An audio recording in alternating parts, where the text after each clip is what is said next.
Hi, my name is Dan Rosben Orate and this is my negosyo. Ako si Raymond Cartalya, this is my negosyo.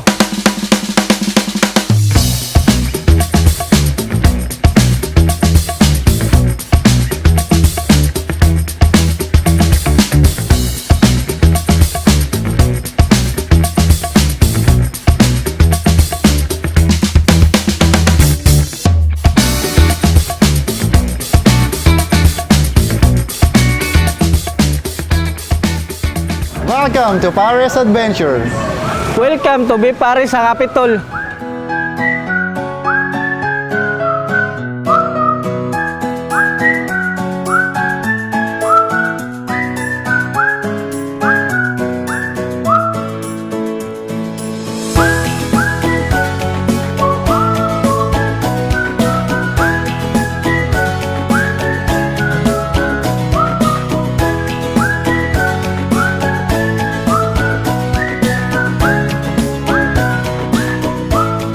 My name is Dan Rosben M. Orate. I'm a former flight attendant of Philippine Airlines. But during the pandemic, nawalan kami ng flights, tapos yun nga, wala kami source of income. And then one day, naisip namin ng mga friends ko, yung girlfriend ko na kumain ng pares. Unfortunately, walang pares dito sa Cebu. So, yun yung deciding factor namin kung bakit kami nagtayo ng Pares Adventure. Ako day si Raymond Cartalya. Akong trabaho sa una kay tig-online o ginbiyay. Anang form ba? Nya karon kay namay ni-offer na ko nga ibaligya niya ang card. Mo tong ana siya na ko negosyo Be Paris mo to iya nga kung itudluan ana.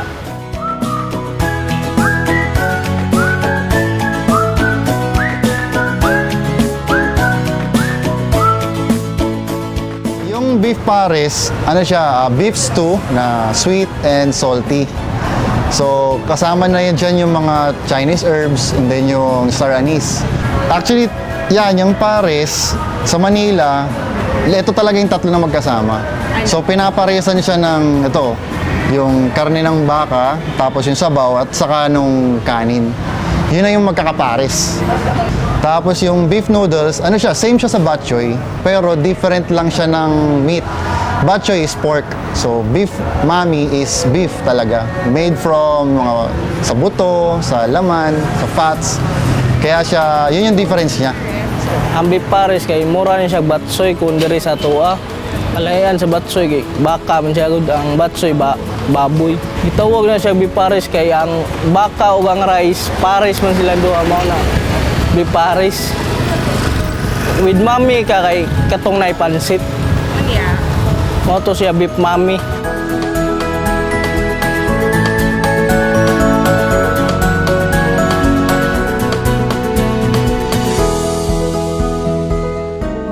Pag pinakinggan mo kasi, since walang pares nga dito sa Cebu, bihirang-bihira yung pares, inaisip namin na maglagay ng Pares Adventure para matry ng iba, para maging adventure para sa kanila na itry yung pares. Actually, konti lang sa mga Cebuanong nakakalam ng pares, yung mga nakapunta lang ng Manila. So, yun yung gusto namin iparating sa kanila na kain tayong pares, it will be an adventure para sa kanila.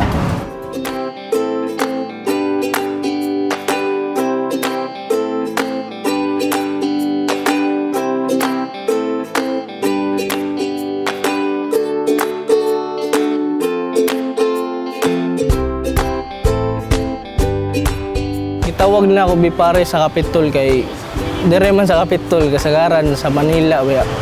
Mo tong para makuha sa damo lugar ba. Taga din higit mas Capitol sa. Taga dire ako asawa ko taga Barrio Los mga.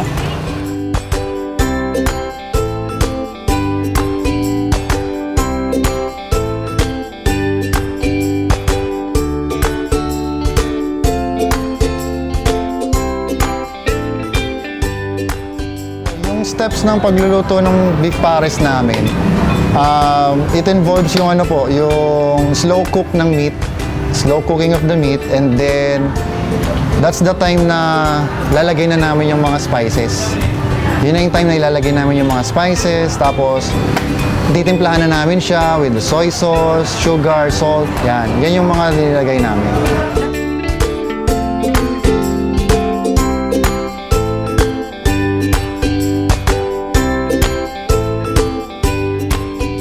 maggisal ra kag kuan, igisal nimo ang karne.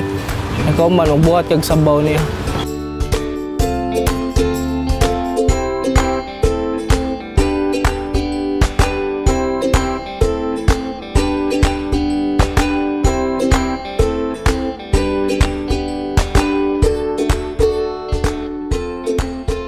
Ikahapon mangumpra mi.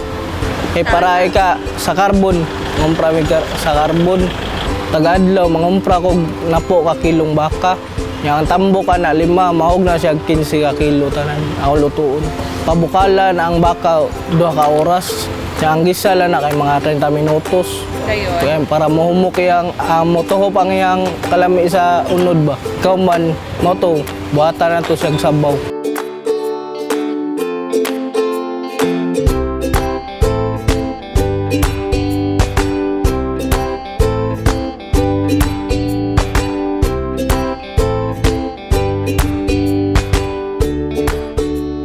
Na-assemble na lang dito yan sa sa pwesto. Sa toppings, yan, meat, tapos after ng meat, saka ng sabaw, lagay lang namin siya ng scallions, and then yung garlic granules.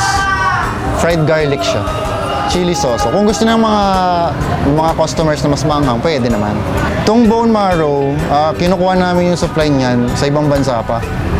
Kasi dito sa Philippines, maliliit yung mga marrow. So, yung sa bone marrow, ang talagang original na pagkain yan. Yan, bone marrow, tapos lalagyan mo ng kalamansi and then chili oil. Tapos, yun na yung kakainin mo. Sa ibang bansa, ginagawa nila, after nilang kainin yung buong marrow, nagsa-shot sila ng whiskey. So yun yung yun yung pampatanggal ng ng umay, ng umay niya. Sa isang branch namin, we offer yung Canto Pares. Which is yung Canto Pares, siya yung pinaka-affordable price ng pares na hindi kaya i-afford ng ibang gusto mag-try for the first time. So, ang portion nun is balat ng baka and then yung fat trimmings. So, yun lang. So, yung sauce, same pa din kung ano yung nilalagay namin sa special pares namin, same pa rin siya. Yun nga lang, wala lang laman. Puro balat lang sa fats.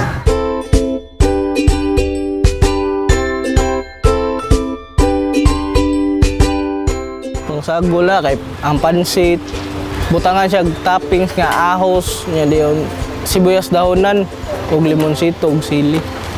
Mukuha na siya, mo serve kog mga 150 ka tao na. Taga-adlaw. Oo. Mato magluto og kanon, kanang garlic rice. Kuha na isag i-mix na ako sa ikalungag na ko, i-mix na ako. Ang garlic, ya diyon butangag mantika siya gamay. Ya patis para mukulor ang kuan ang rice niya ba.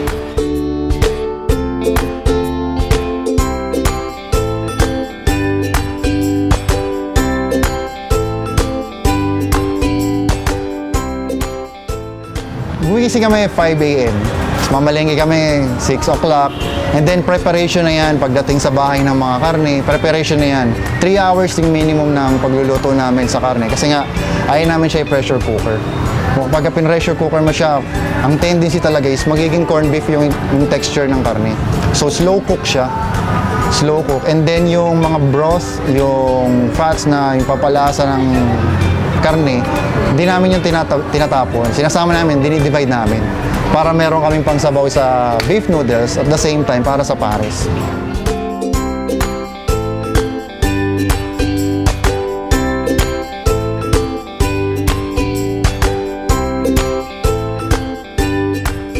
Mumata may alas 5 sa kaadlaw, taga-adlaw na siya.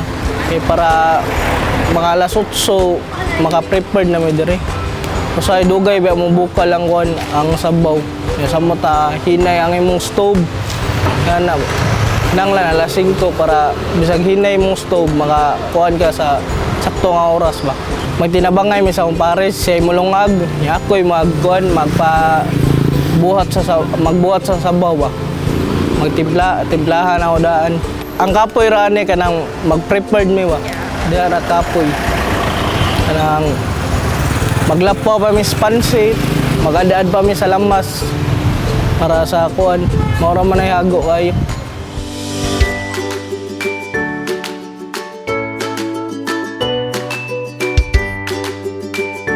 Actually, lahat naman ng nakakatikim na ng pares namin, nakasarapan talaga.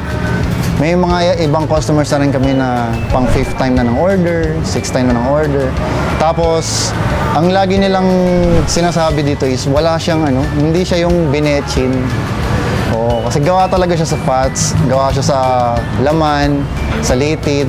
Wala kaming hinahalo na kahit ano, kasi yun yung talaga nagpapalasa sa kanya.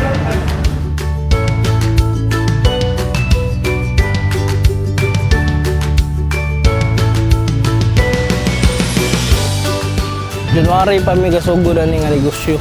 Okay raman kaloy tabang sa Ginoo. Kasagara na malitay kanang magsakyanan, mga grab food, ana mga lalamog, mga kasagaran malit sa kumbi pa. Isag suok dire matultol naman nila bud.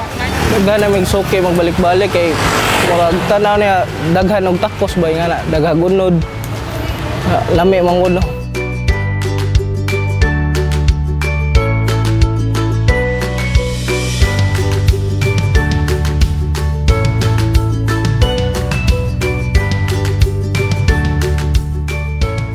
First and foremost, kailangan mahal mo yung ginagawa mo. Kasi kung hindi mo mahal yung ginagawa mo, hindi ka tatagal sa business eh.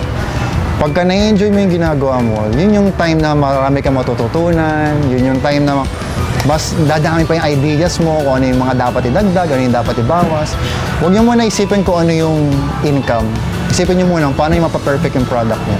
Pag na-perfect niyo na yung product niyo, that's the time na mag-expand kayo, and then, yun na. Tuloy-tuloy na siya. And then of course, syempre, be friendly sa kahit sino. Customers, kahit na ma-meet nyo lang siya sa katabi, ganyan. Introduce them kung natikman na nila yung beef pares.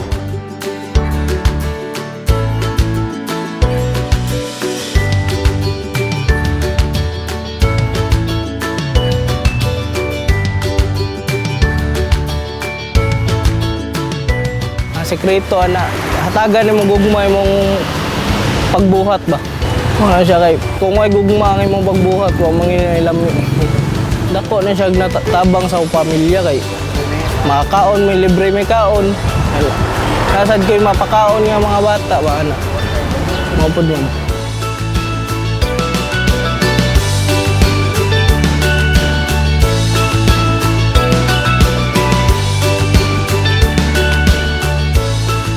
Like I said before, former flight attendant ako with Philippine Airlines. Nawala din yung flights namin, so nawala na akong source of income. So my message is, huwag kayo sumuko. Find new ways, kasi nandiyan dyan lahat yan eh. Hindi mo kailangan magmukmuk ka dahil nawala yung isang bagay na to. Kaya yan nawala kasi mayroon pang 2 bagay na mas darating sa'yo. So katulad nito, nakapag-business kami, second branch na namin, hindi ko in-expect na magiging ganito. So just enjoy the journey. Kahit mahirap, enjoy lang. Yun nga, kailangan maging masaya ka.